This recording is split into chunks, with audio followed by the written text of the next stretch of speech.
నరేంద్ర గారు, నరేంద్ర మోదీ గారు నాకు ఇచ్చిన ఈ అవకాశం నేను జీవిత పర్యంతం అంటే నా బొందిలో ప్రాణం ఉన్నంత వరకు ఆయనకి ఎప్పటికీ కృతజ్ఞత చూపిస్తూనే ఉంటాను. ఆయన రాజకీయంలో లేని ఒక సామాన్యమైన స్త్రీకి ఆయన ఈ అవకాశం ఎందుకు ఇచ్చిందంటే సామాన్య ప్రజలు అర్థం కావాలి. ఇంకా సాల్రా బాబు ఈ రాజకీయాలను ఆయన కూడా రాజకీయ పరంగా ఉన్నవాళ్ళు ప్రజలకు రావడం, వాగ్దానాలు చేయడం, వెళ్ళిపోవడం, రావడం, వాగ్దానాలు చేయడం, వెళ్ళిపోవడం. మళ్ళీ 5 ఏళ్లకే గుర్తుకొస్తారు వీళ్ళు. వాళ్ళకి వీళ్ళు రేపు వస్తారు, మాపు వస్తారు, రేపు వస్తారు, మాపు వస్తారు అనుకుంటారు. నేను ఈ 4 రోజుల నుంచి పొద్దున సాయంత్రం తిరుగుతూనే ఉన్నా.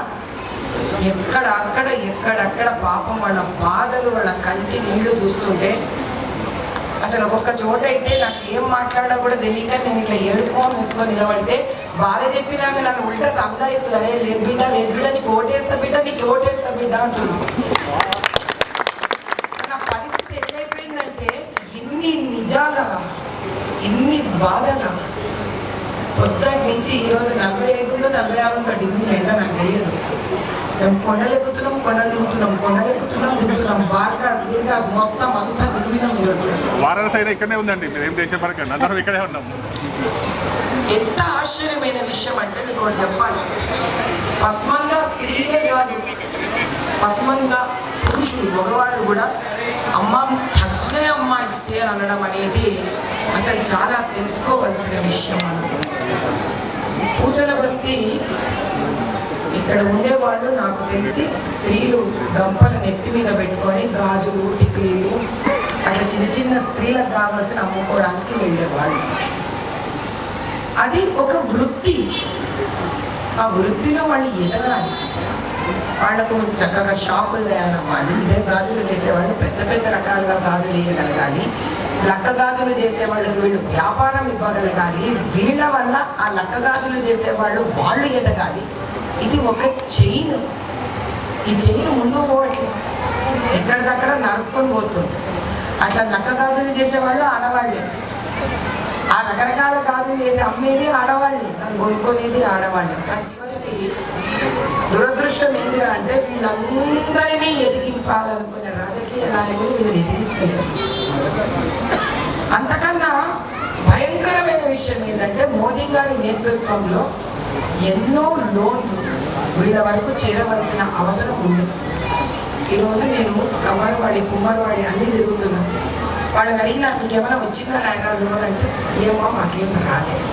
మన పూసల బస్తీకి వెళ్ళినాం, అమ్మ మీకేమైనా లోన్ వచ్చిందంటే మాకేం 3-4 తప్ప రాలేదు. ఎందుకని అని అంటే అక్కడి నుంచి వస్తున్న లోన్లు, సెంటర్ నుంచి వస్తున్న లోన్లు ఇక్కడ ఒక సామాన్యుడికి అందే దాని లోపల ఎన్నో గోడలు, రాజకీయ గోడలు తయారైనాయి.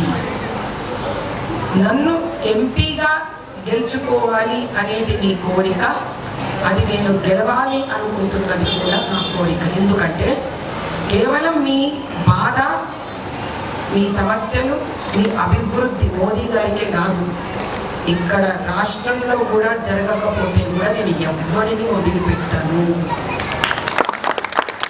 ఇది ఎంపీ సీటు కదా అని ఇక్కడున్న చీఫ్ మినిస్టర్ని వదిలిపెడతాను అనుకున్నారు. నేను చీఫ్ మినిస్టర్ కూడా వదిలిపెట్టాను. ఇక్కడ ఏ పార్టీ ఉంటే ఆ పార్టీని వదిలిపెట్టాను. నాకు మనుషులతో సంబంధం లేదు, నాకు పార్టీలతో సంబంధం లేదు. ఈరోజు నా ముఖం చూసి ఇంతమంది మోదీ గారు నాకు ఇచ్చిన, నా మీద పెట్టిన నమ్మకానికి ఇంతమంది నిలబడ్డారు కదా. మీ అందరికీ ఈరోజు నేను ఒకటే వాగ్దానం చేస్తున్నాను. నా ఆఫీస్ తలుపులు గెలిచిన తర్వాత 24 గంటలు 7 రోజులు 365 రోజులు తెరిచే ఉంటాయి. అక్కడ ఒక బాక్స్ ఉంచుతాం, కంప్లైంట్స్ బాక్స్, గ్రీవియన్సెస్ బాక్స్ అని. ముందు పోయి ఎలక్షన్స్ అయిపోయినాక 7 అసెంబ్లీ వర్గాలలో 7 ఆఫీసులు ఉంటాయి, పెద్ద పెద్ద ఆఫీసులు. అక్కడికి వచ్చి ఒకడు మీ మాట వినక్కన్నది సీల్ వేసి ఉంటుంది. ఎలక్షన్స్ అయిపోయిన తర్వాత మీ సమస్యలు అందులో రాసి ఆ డ్రాప్ చేస్తూ వెళ్ళిపోతూ ఉంటాయి. అందులో ప్రతి ఒక్కటి బయటకు వస్తుంది. అందులో ప్రతి ఒక్క దాని మీద నేను పోరాడతాను. రాష్ట్రం నుంచి తెప్పిగలిగితే రాష్ట్రం నుంచి తెప్పిస్తాను, సెంటర్ నుంచి తెప్పిగలిగితే సెంటర్ నుంచి తెప్పిస్తాను. కానీ మనందరికీ కావలసిన ముఖ్యమైన విషయం ఏంటంటే ఐకమత్యము. ఎన్ని పేర్లతోనైనా మనం విడగొట్టవచ్చు, ఒక రామనామంతో కలపలేదా మనల్ని? జయ బోలో సియావర్ రామచంద్రకి. అంతే, ఆ ఒక్క పేరు కలపాలి మనని, ఆ ఒక్క రామనామం కలపాలి మనని, ఆ రాముణ్ణి పట్టుకొచ్చిన మోదీ గారి శక్తి కలపాలి మనని. సబ్కా సాత్ సబ్కా వికాస్. ఏ కులము చిన్నది కాదు, ఏ కులము పెద్దది కాదు. మనమందరం భరతమాత బిడ్డలమే. మనం చూపించే దేశభక్తే మనకు పెద్ద కిరీటం. ఈసారి మనం గెలుస్తున్నాం. గెలిచి మొదటిసారి హైదరాబాద్ లోక్సభ పార్లమెంట్ నుంచి మీరెంచుకున్న మీ ఆడకూతురు వెళ్ళి పార్లమెంట్లో కూర్చోవాలి.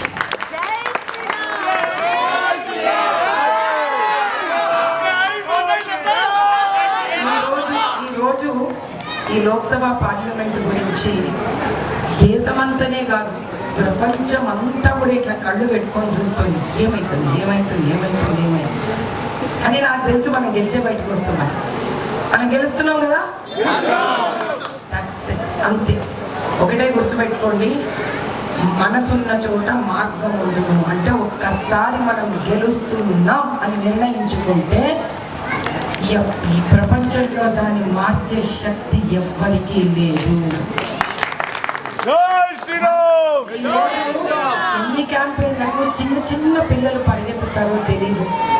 అసలు నేను ఎక్కడెక్కడ క్యాంపెయిన్కి పోతే చిన్న చిన్న పిల్లలు, వాళ్ళకి ఏం తెలుసో నాకు తెలియదు, వాళ్ళకి నేను ఎవరో తెలుసో తెలీదో కూడా నాకు తెలియదు, నా మొహం తెలుసో తెలీదో కూడా నాకు తెలియదు.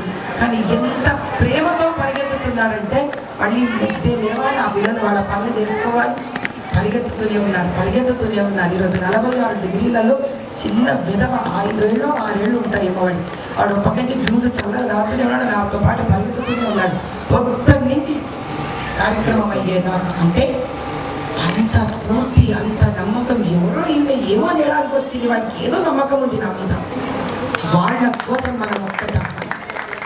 వాళ్ళు ఈ తరం చిన్న పిల్లలు రేపొద్దున మనం పడే బాధలు ఈ కాన్స్టిట్యుయెన్సీలో పడకూడదు. ఈసారి ఇంకా దీనికి ఈటుక జవాబు లేచింది, నిద్ర లేచింది మహిళా లోకం, దద్దరిల్లింది పురుష ప్రపంచం. లేచింది, ఆడు దద్దరిల్లిపోయిండు, ఆడు షేక్ అయిపోయిండు. ఎంత షేక్ అయినాడంటే ఆయనకి కనీసం ఒక స్పీచ్ ఇచ్చేందుకు సాత అవుతాయి.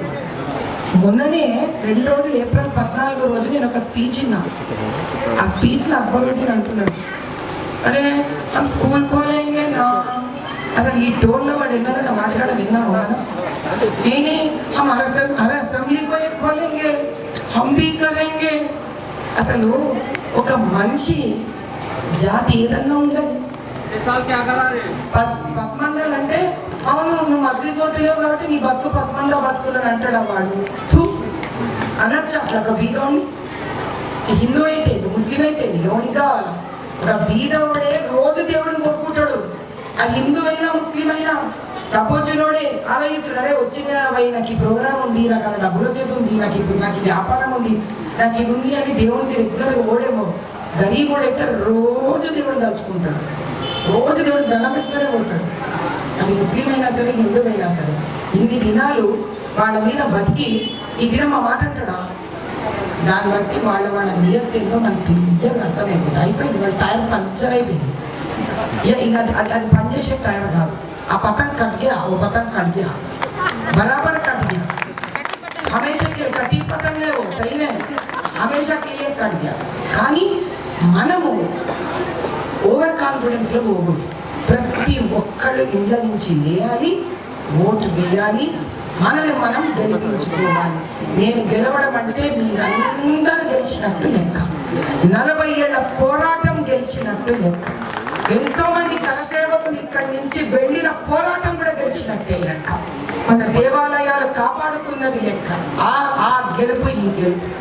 జై బోలో భారత్ మాతాకి.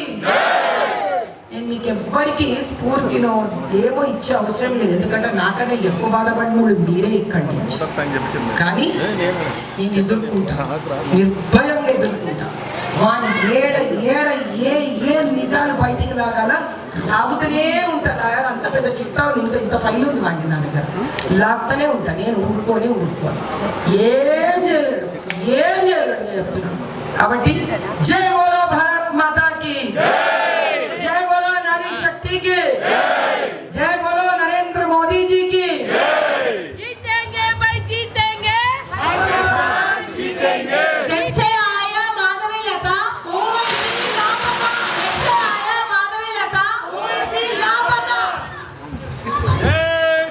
Ma'am, thanks so much on behalf of Bhusal Basti that you know you come.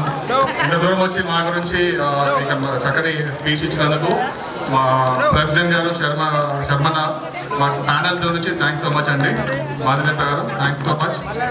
Entire youth was with you, the entire Bhusal Basti of all buses. So thanks so much అండి.